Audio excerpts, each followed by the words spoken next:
ఎంత తెలివిగల వాళ్ళైనా సైబర్ కంత్రీలుగాళ్ళు వేసే ఉచ్చులో పడాల్సిందే. ఎందుకంటే సైబర్ నేరగాళ్ల మాయాజాలం అలాంటిది. ఓవైపు ఎన్ని కొత్త సైబర్ నేరగాళ్ల గురించి తెలుస్తున్నా, మరోవైపు పోలీసులు ఎన్ని జాగ్రత్తలు చెప్పినా సైబర్ మోసగాళ్ల పంజాలో అమాయకులు ఇరుక్కుంటూనే ఉంటున్నారు.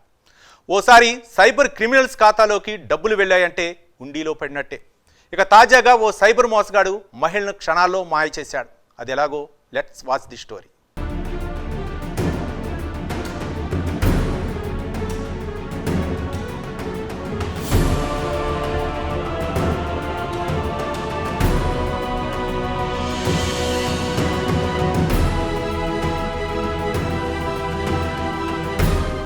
ఇప్పుడు మరో కొత్త దారి పట్టారు సైబర్ మోసగాళ్లు. మీ బంధువులు ఆపదలో ఉన్నారు, పోలీసులు పట్టుకున్నారు, ఆసుపత్రిలో ఉన్నారంటూ వెంటనే డబ్బులు పంపాలంటూ ఎమోషనల్ ట్రాప్ చేస్తారు. ఇలాగే ఓ ఫోన్ కాల్ మెహదీపట్నంలో ఉంటున్న 38 ఏళ్ల మహిళకు వచ్చింది.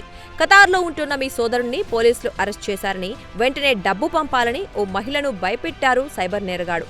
మహిళ సోదరుడు ఖతార్లో ఉద్యోగం చేస్తున్నాడు. మహిళకు వాట్సాప్ కాల్ చేసిన సైబర్ నేరగాడు ఆమె సోదరుడి స్నేహితుడిగా పరిచయం చేసుకున్నాడు.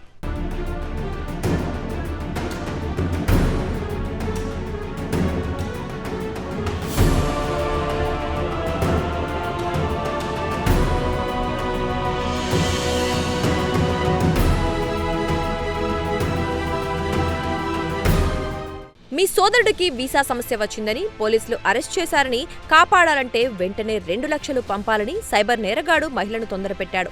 దీంతో నిజంగా తన సోదరుడు సమస్యలో ఉన్నాడని భావించిన మహిళ అతడు సూచించిన ఖాతాకు 2 లక్షలు బదిలీ చేసింది. తర్వాత తన సోదరుడితో మాట్లాడగా తాను ఎలాంటి సమస్యలు లేనని చెప్పాడు. దీంతో వెంటనే తనకు వచ్చిన వాట్సాప్ కాల్ నెంబర్కు ఫోన్ చేయగా అది పనిచేయటం లేదు. దీంతో మోసపోయానని గ్రహించిన మహిళ వెంటనే పోలీసులను ఆశ్రయించింది.